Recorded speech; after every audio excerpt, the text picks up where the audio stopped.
I'm Tom Baker, this is Chasing Cars, and today we're wrapping up our 6-month-long test of the Genesis GV80, and I'm going to share with you 5 things we loved and 5 things that I didn't get on with so well.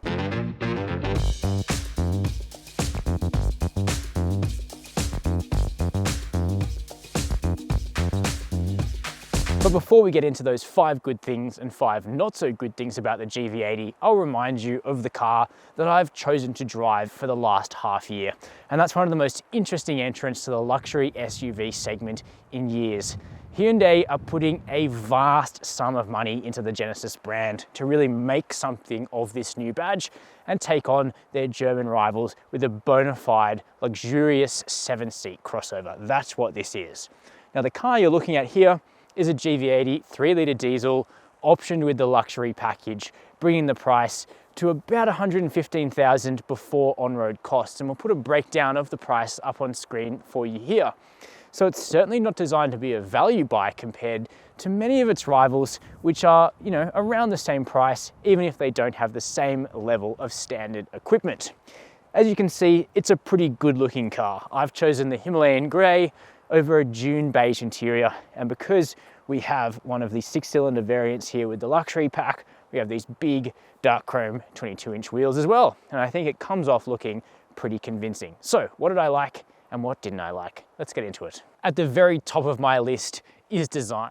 Now, I've always said on Chasing Cars that my feeling is that design is subjective, but I think that this is as close to an objectively handsome looking luxury SUV as it's almost possible to get. I know there's going to be some people who disagree with me, and that's fine. You can let me know down below in the comments. But I think this is a really strong aesthetic for a car like this, and most importantly, it's different. This isn't a rip-off of a Q7, X5 or X7, GLE or GLS. It's Genesis doing their own thing. And I think there's no angle that's more convincing in that sense than here at the back, where it has this kind of 70s Americana thing going on. And Genesis are really good at getting these dual blade lights consistent around the car. Apparently that was quite difficult for the side repeaters, getting those into line with a range of global regulations, but they managed to do it. Plus you get this very cool textural lettering across here and nice touches like the power tailgate button integrated into the rear wiper structure. The attention to detail is quite impressive, and I think it does work even in this conservative color combo, but there are blues, there are greens, there are reds. You can actually go crazy on the spec of your GV80. Behind the wheel, the first thing we loved about the GV80 is its silky 3-litre diesel inline 6-cylinder engine. It's very clear that Genesis benchmarked some of the best diesel engines in this class, mainly though BMW's inline 6-cylinder diesel, which this engine feels ultimately quite similar to. Now, the power outputs aren't best in class, but they are definitely up there, and the GV80 absolutely never feels like a slouch, anything but. In fact, with the 3-litre diesel, it's remarkably quick off the line, but it's that surging torque that you use when you're overtaking on the highway that really fills you with confidence. It's not that far off the petrol GV80 in the real world, but it uses much less fuel. Over our test, we basically averaged 10 litres per 100 Ks, which for a vehicle of this size, often carrying lots of people and stuff, is pretty darn good, and yeah, genuinely sort of 40–50% better than you'll do in the V6 petrol. The third thing that I really liked about the GV80 is the interior. You get into this car and it just feels like an event. What it doesn't feel like is a Hyundai. Now, there's nothing wrong with current gen Hyundai interiors. In fact, they're better than they ever have been, but there's really no shared componentry in the GV80 for the most part. Now, there are some GV80 features going into Hyundais and flowing down the tree as you'd expect, things like the digital instrument cluster, but most of the design and most of the bits and bobs in here are exclusive to this luxury brand. That starts with items like these seats, which are big, plush, comfortable, highly adjustable units finished in this gorgeous Dune Beige color. Now, I think that this was a good choice. It blends some of the practicality of black. It's not like a cream or something which would be really hard to take care of, but it's so much more interesting than a black or gray interior. And it pairs so nicely with this blue secondary trim and the black open pore wood trim. Now, not everybody likes the design features in here, like this steering wheel. Personally, it's grown on me big time, but items like the suede headliner, the huge 14-inch widescreen display, the color touch panel for the climate control, it all looks and feels suitably expensive. And that's important because the GV80 is certainly not a cheap car, so you want it to have a luxurious feeling interior. And for the most part, Genesis has got that bit right. The next thing we liked driving the GV80 was the bias of this vehicle towards comfort rather than sport. Most of the GV80's rivals, you know, M Sports, AMG lines, Audi S lines, all of that sort of thing, they have this kind of overt focus on trying to be sporty as well as being these big luxurious tanks. And frankly, a lot of the time it doesn't work. The reason you'd buy a big luxury SUV like this is so that you can cruise around and enjoy a really good ride quality. And that's precisely what you get from the GV80. The body control isn't quite as tight as in some other SUVs like the X5 or the Q7, but it's not far off. And yet most of the time the ride quality is better in the Genesis. Also a really big fan of the driving position, which sits, you know, above and beyond most of the rest of the traffic. Again, it's something that Genesis clearly benchmarked from a rival, in this case Land Rover. We really do feel like we've got the command driving position similar to those vehicles. It's not designed to be that low slung or sporty again, but you can see out really well, and that's something which is aided by another one of our absolute favorite features about this car, which is the camera-driven blind spot monitoring. This is by far and away the most effective blind spot monitoring that I've ever used. When it's just the sort of symbol in your mirror, I find that's very easy to ignore, particularly because it's often wrong. In my experience, the sensor-based blind spot monitoring often picks up cars like 2 lanes across, and if you're a fairly spirited driver like myself, I find it's more of a distraction than actually a useful tool. Now with the cameras, all I have to do is flick on the indicator and I can see a perfect view of my blind spot. I've actually turned off the warnings from the mirrors because the camera gives me everything I need and I get to choose. It's an informed decision in my line of sight. Really, really like that. The final thing I've enjoyed behind the wheel of the Genesis is the real refinement to this car. It is quiet. There's obviously a lot of noise insulation and acoustic glass and active noise cancellation actually in the luxury pack, and all of that adds up to create a serene cruiser, so you can enjoy the very good Lexicon by Harman stereo and actually be able to hear all of those notes in your music, or precisely what a podcast presenter is actually saying, because road noise and wind noise is really subdued in this car. The fifth thing that I've loved about the GV80 is the inclusions, and I mean that in 2 senses of the word. Firstly, if you option the luxury package onto this vehicle, it has an amazing level of specification for about the price you'd pay for a base or a near base model of this car's establishment German rivals. I'm talking things like heated, cooled, and driver's massage Nappa leather seats. I mean things like leather on the dash and on the doors, suede headlining, a heated and cooled rear bench as well. You know, it is a comprehensively equipped vehicle with lots of luxury stuff that you have to pay extra money for with its rivals. Not to mention the fact that Genesis are much better about letting you build and order a car which has an interesting color combination than this one. You can get a black interior, but most of the other choices are far more interesting, and all of that is included for no extra cost. You only have to pay more if you want matte paint, of which there are a few shades you can choose outside. So as long as you tick that luxury package, then you never really feel like you're missing out on any features in the GV80, with one exception that I'll talk about in the negatives on this video. Now, inclusions also extend to the ownership package of the car because your servicing is taken care of for 5 years. You also get a concierge service that brings the loan car to you when your GV80 is being serviced, and you can also call them for restaurant bookings and all of that sort of thing. Very reminiscent of when Lexus launched in Australia in the early 1990s, if I'm honest. Plus, there's a 5-year unlimited kilometre warranty, which is better than you'll get from Audi or BMW in this segment. So it does feel like there's a few tempting offers there to sweeten the deal. But next, let's talk about what I didn't like so much. My first bugbear with the GV80 relates to the pricing of the vehicle, because it certainly isn't cheap. Now, it's not a cheap car in any sense. It's a very accomplished vehicle. But because this car is priced at a fairly premium point, it is a big ask to get people to jump into a new brand, even if it's a brand backed by Hyundai, so it's not something completely new to the market. Now, when this car was launched, Genesis executives in Australia said that it's priced somewhere around $20,000 less than an equivalently specified rival, and that's to account for the 20 grand discount that you have to fight over in a showroom at BMW, Audi, or Mercedes, which Genesis sees as a little untoward. And the corollary of that is that Genesis won't allow any negotiation on the price of a GV80 or any other of their models. That's an adjustment if you're used to trying to fight for that kind of deal in the dealership. And of course, there isn't really a dealership, it's more of a studio and test drive center concept. So my point is, if you're jumping into this car for a short-term ownership of like 3 years, because we don't know anything about residuals, that might have more of an impact on you.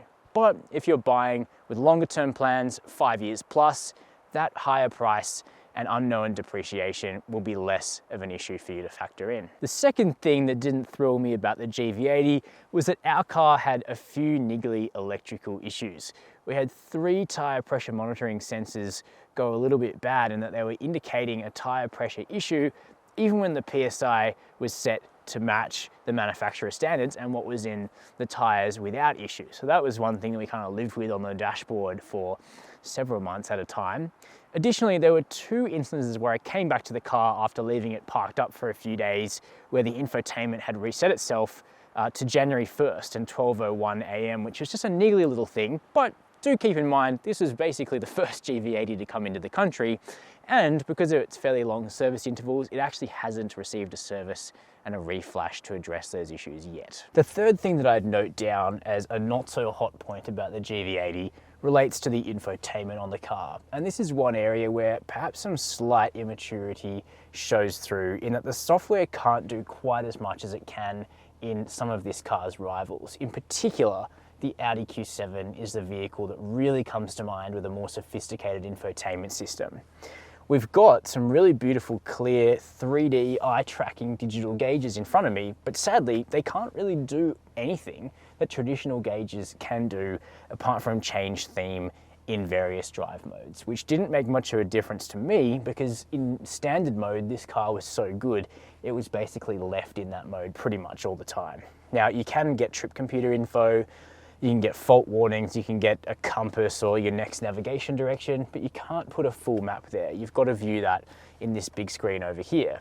Now, that's not too much of a problem because it's a huge screen, you can split it with your media off to the right, that works really well, but it's too far away to touch for starters, and the rotary controller could use a little bit more work in being a touch more intuitive because the menus themselves are actually quite kind of arcane at times, and you really have to dig through more and more functions to find the setting that you want. Now, none of that would be as much of a problem if the GV80 had wireless CarPlay and wireless Android Auto, but it doesn't, because the Hyundai group still haven't resolved their disputes with one of the smartphone manufacturers in order to get that wireless connectivity into the system. So to use CarPlay, you've got to plug in a cable down there, which is just not something you're going to do every single time you get into the car.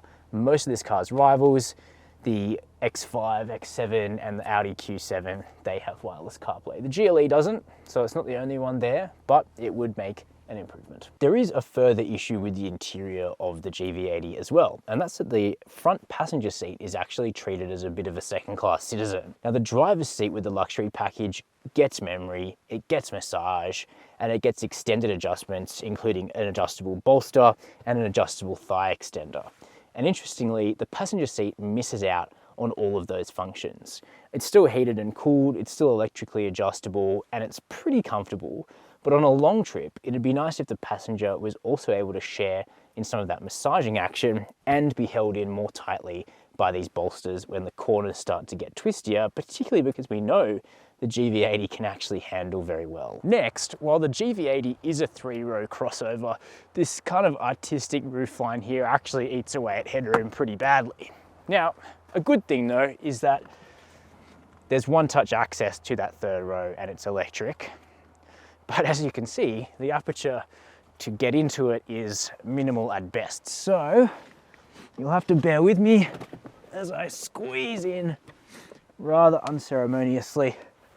Now, normally it would be a problem that the curbside access is the big piece of the seat here, but it's actually not an issue in the GV80 because it's electric. So, you know, it's not a heavy lift for kids. Now, once you're back here, the issue is headroom, which I don't have enough of at 6 foot. Small kids will be totally fine. They'll enjoy the cup holders. They'll enjoy their own air vents back here, and also a little bit of storage too. So it's not all bad. It's just that if you need to carry adults or taller teenagers, you'll need to find a different 3-row SUV if you're going to max out the carrying capacity. Not so good behind the wheel is the occasionally variable nature of the GV80's ride quality. Now, we don't have air suspension in this car, unlike most rivals, which offer it at least as an option. Instead, if you have a GV80 on 22-inch wheels, like this car, you get camera-driven variable dampers. So the camera sees an imperfection and it preps the damper for the impact. All very clever.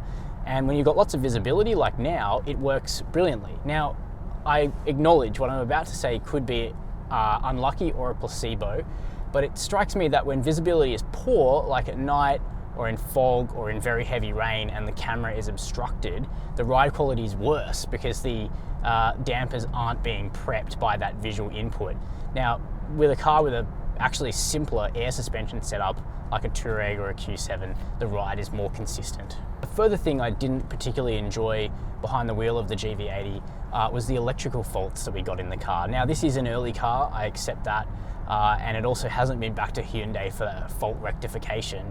It's booked in to have that done, but the clock has reset itself a bunch of times. The tire pressure monitoring has proven to be hypersensitive even when there is sufficient air in the tires, and at one point I did experience a loss of power through the throttle while driving on the highway, and the only thing that was able to rectify that was turning the car off entirely on the hard shoulder and starting again. Not the most exciting experience, but it happened once and it wasn't repeated. As you can probably tell, it is sort of slim pickings for negatives on this car, so for the fifth one, I'll round it off with something simple and pragmatic. And that's that even in 3-litre diesel form, the towing capacity is a bit off this car's rivals. Something like a Touareg can do 3,500 kilograms, but the GV80 can only do 2,722 kilos. So depending on A, if you tow, and B, if you do what you're going to put behind this thing, you might have to be a little bit more careful about weights. So I picked up my GV80 3-litre diesel just before Christmas Day last year, the hottest part of the year here in Australia. And as it's just starting to snow, it's now the time to give this car back. So the all-important question, would I put my own money down on this car?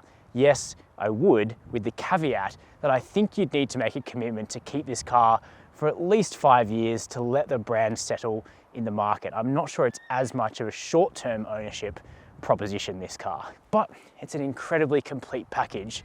It looks good, it's handsome, it's got a luscious interior, it's got a lovely new diesel engine, probably one of the last new diesels that will ever be released for a car like this. And all in all, it's comfortable, it's plush, and it feels expensive. Sure, we had a few niggles, but they were slim pickings on this car, I'll give you that. So I'm keen to know your view. Is this a vehicle you'd consider? What do you think of Genesis? Do you like the look of the car? Let me know below in the comments. While you're there, make sure to hit subscribe and the notification bell. And as always, thanks for watching Chasing Cars.